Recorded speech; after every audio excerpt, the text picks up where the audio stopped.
Louvado seja Deus. Cumprimento o povo de Deus com a paz do Senhor. Amém. Louvado seja Deus por mais essa oportunidade na qual o Senhor tem nos dera de estarmos aqui para cultuar o Teu nome, glorificar o Teu nome e bem dizer que Deus é lindo em tudo que faz. Eu sou grato a Ele por tudo. Porque já está com 3 dias que eu estou com a cabeça que me querendo doer e eu preocupado. Mas pela honra e pela glória do Senhor, Ele me deu mais essa rica oportunidade de eu levar a palavra, de eu sentir mais a presença de Deus na minha vida. E desde já eu peço carecidamente cada um dos irmãos que vem abrir as vossas Bíblias. 1 João, louvado seja Deus. Livro de 1 João, capítulo 5. Vamos ver o que Papai do Céu tem preparado para nós nessa noite. Louvado seja Deus. Sou muito dependente dEle em tudo que faz, pois sem Ele eu não sou nada. E creio eu que a amada igreja é do mesmo jeito. Sem Papai do Céu, nós não somos nada. 1 João, capítulo 5. Iremos ver alguns versículos até o versículo 5. Quem encontrou diz amém. Que nos diz assim, 1 João, capítulo 5. Que nos diz assim: todo aquele que crer que Jesus é o Cristo é nascido de Deus. E todo aquele que ama que o gerou também ama o que dele é nascido. Nisto conhecemos que amamos os filhos de Deus. E quando amamos Deus e guardamos os seus mandamentos. Porque este é o amor de Deus, que guardemos os seus mandamentos, e os seus mandamentos não são pesados. Porque todo que é nascido de Deus vence o mundo. E esta é a vitória que vence o mundo, a nossa fé. Quem é que vence o mundo, senão aquele que crê que Jesus é o Filho de Deus? Louvado seja Deus. Palavras de João, filho de Zebedeu, na qual ele escreveu não só para uma comunidade, mas para uma região da Ásia. Muitos historiadores dizem que quando João estava escrevendo essas cartas, é porque aquele povo, os cristãos, estava sendo bombardeado por falsos profetas. E outros já disseram que era para fortalecer os cristãos na fé até que venha ao Senhor. A igreja primitiva necessitava muito da presença, da pregação e das cartas dos apóstolos. E hoje não é diferente. Nós necessitamos estar vivos e atentos na presença de Deus. Observando que o objetivo daquela carta aos irmãos, outrora que necessitavam ouvir a presença de Deus, era fortalecer na fé do Senhor Deus dos Altíssimos. E outra era confirmar que Jesus era o Filho de Deus. E o que eu acho mais importante em uma dessas palavras, que o objetivo era ensinar sobre a vinda de Cristo. E nessa noite eu faço novamente uma pergunta para a amada igreja. Você é nascido de Deus? Você é nascido de Deus? No versículo 4, porque todo aquele que é nascido de Deus vence o mundo. E esta é a vitória que vence o mundo, a nossa fé. Nós temos que nos buscar, nós temos que nos policiar, nós temos que nos ficarmos atentos em tudo que o Senhor nos diz nos dias de hoje. Porque nós sabemos que a Bíblia é uma fonte de vida. A Bíblia é uma fonte de vida. Muitos querem ler a Bíblia para aprender algo, para fortalecer na Bíblia. Mas eu aprendo que quanto mais nós buscamos da presença de Deus, mais nós fortalecemos nela. Porque muitos leem a Bíblia para tirar alguma coisa da Bíblia. Mas eu aprendi que quando nós lemos a Bíblia, é para que ela venha tirar algo dentro de nós. Nós não podemos mudar uma vírgula que está na Bíblia, mas uma vírgula que está na Bíblia pode mudar muita coisa em nossos corações. Quando nós oramos, Deus fala com cada um de nós.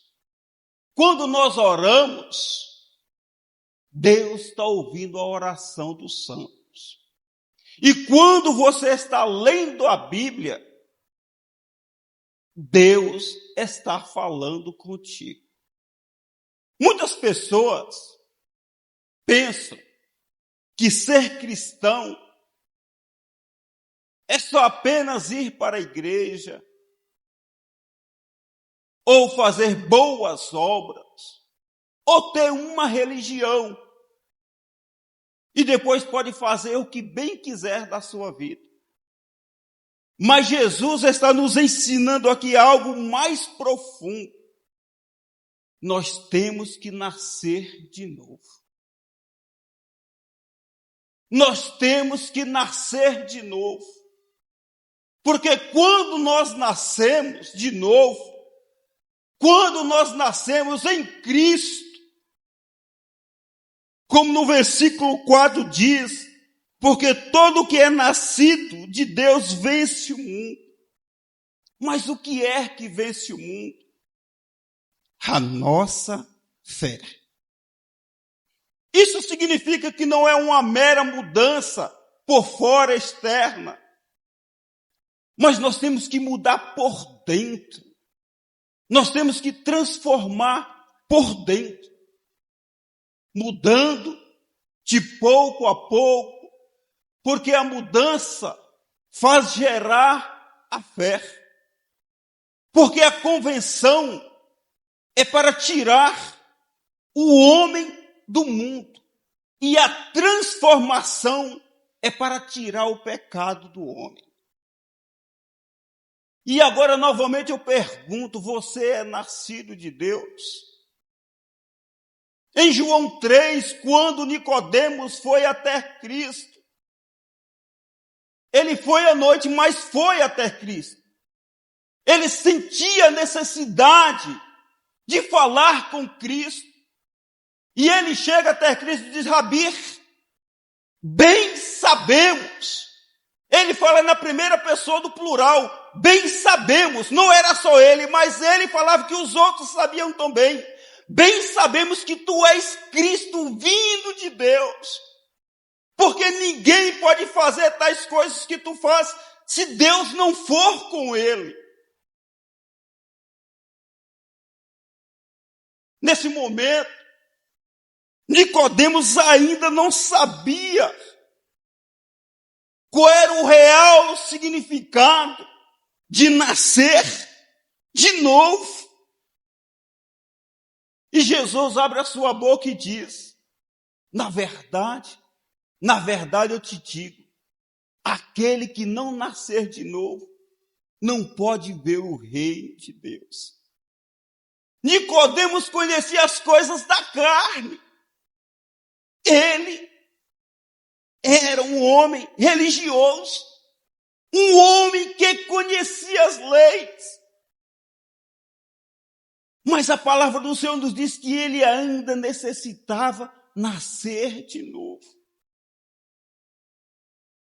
E Jesus falara para ele, na verdade te digo, aquele que não nascer de novo não pode ver o reino de Deus.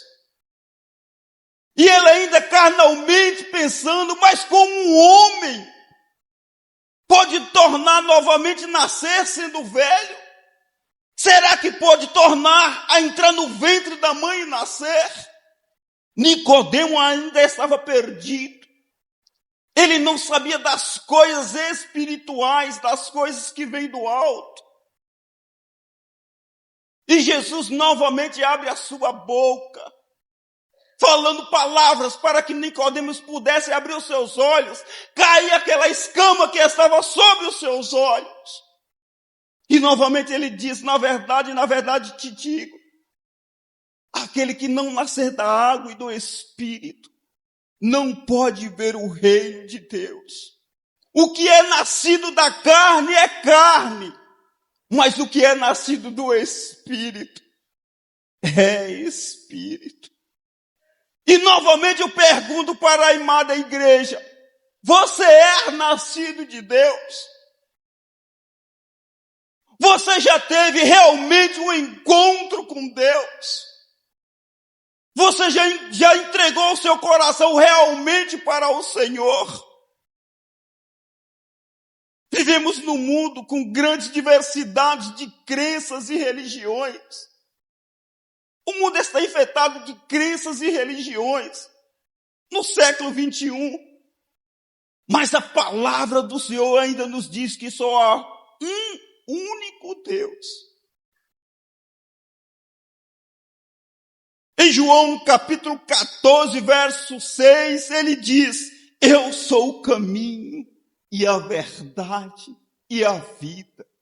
Ninguém vem ao Pai senão por mim. Eu ainda sou o caminho.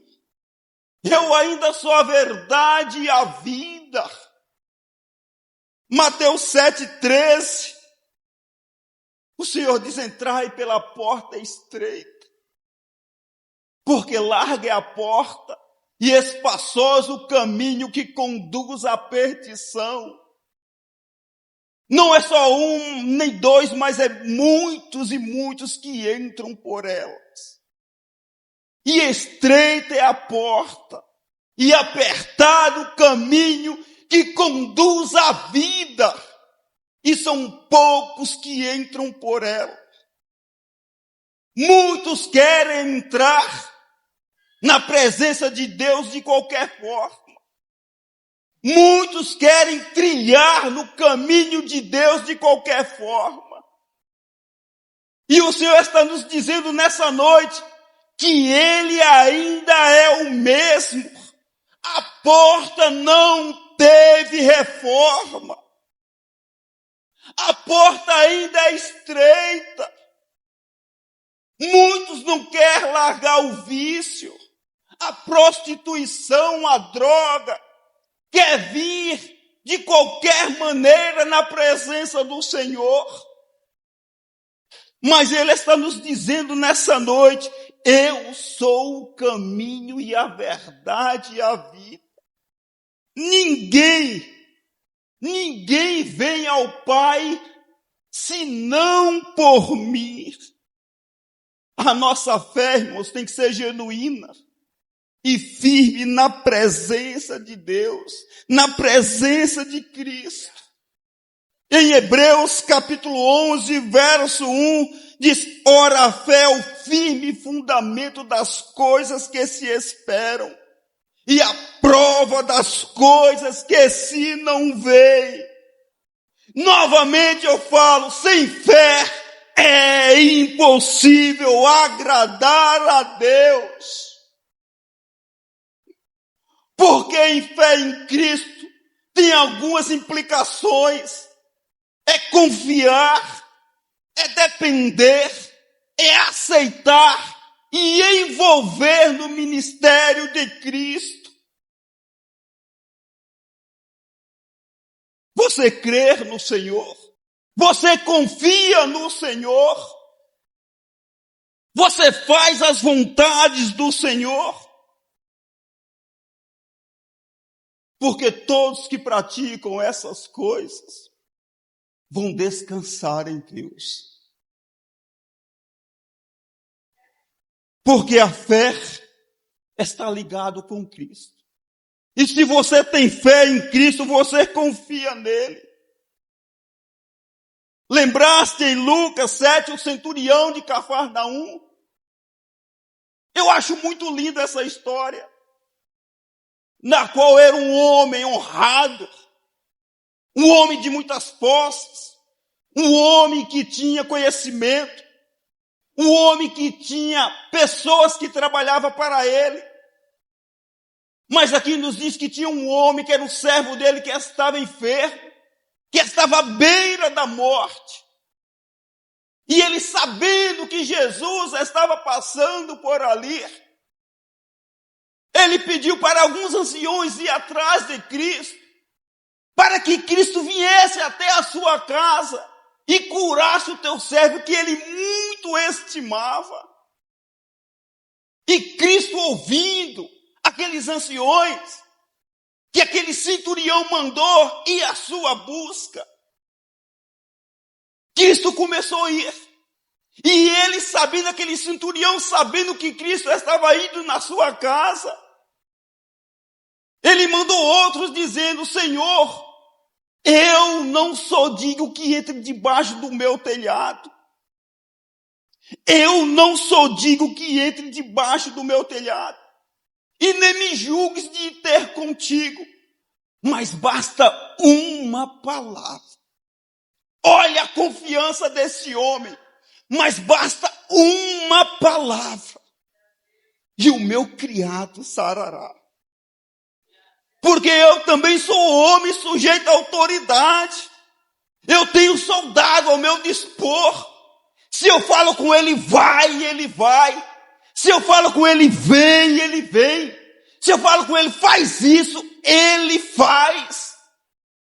E Jesus, olhando para aquela multidão que o acompanhava, ele começa a dizer: em verdade, nem em Israel encontrei tanta fé. E agora novamente eu pergunto: você é nascido de Deus? Você crê na presença, na graça, na glória? Você crê naquele que morreu na cruz do Calvário? Não pelos seus pecados, mas pelo meu pecado e o seu pecado. Louvado seja Deus. Meus amados e queridos irmãos, o alvo principal da nossa fé em Jesus é a vida eterna. O alvo principal da nossa fé em Cristo é a vida eterna.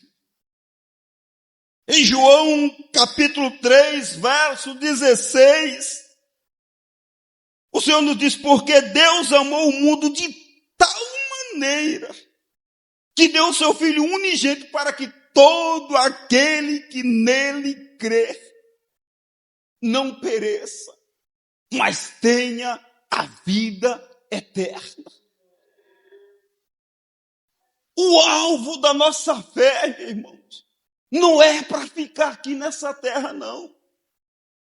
O alvo da nossa fé é a vida eterna. Olha o que Paulo diz em 1 Coríntios capítulo 15, verso 19. Porque se esperarmos em Cristo só nessa vida, somos os mais miseráveis de todos os homens. Se esperarmos em Cristo só nessa vida, somos os piores e mais miseráveis de todos os homens.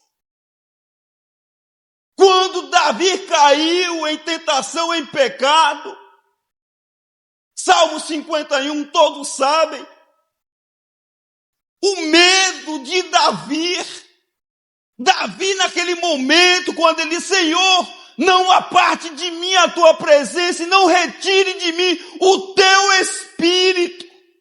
O medo de Davi naquele momento não era medo de perder a coroa, não era medo de perder o trono, não era medo de perder a posição, mas ele tinha medo de perder a presença de Deus. O medo de Davi naquele momento era o medo de perder a presença de Deus. E se eu perguntar hoje novamente, você tem medo de perder a presença de Deus?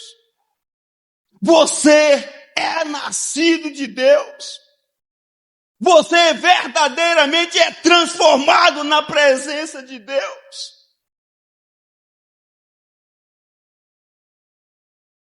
A fé nasce quando damos ouvido. A fé nasce quando damos ouvido à palavra de Deus. Romanos capítulo 10, verso 17. A fé vem pelo ouvir. E o ouvir a palavra de Deus. Lembraste lá de Abraão? Gênesis 12. Abraão, saia da tua terra, da tua parentela, da casa do teu pai, para uma terra que eu te mostrarei. E eu fiquei imaginando, será que Abraão já estava com sua vida fixa? Abraão, creio eu, que já tinha sua casa, já tinha os seus bens, estava do lado do teu pai. Mas aí ele ouve a voz do Senhor. Eu quero que tu saia perto do teu pai. Eu quero que você saia dessa terra para uma terra que eu te mostrarei. E te fartei uma grande nação. Mais uma vez eu pergunto para a amada igreja. Você é nascido de Deus?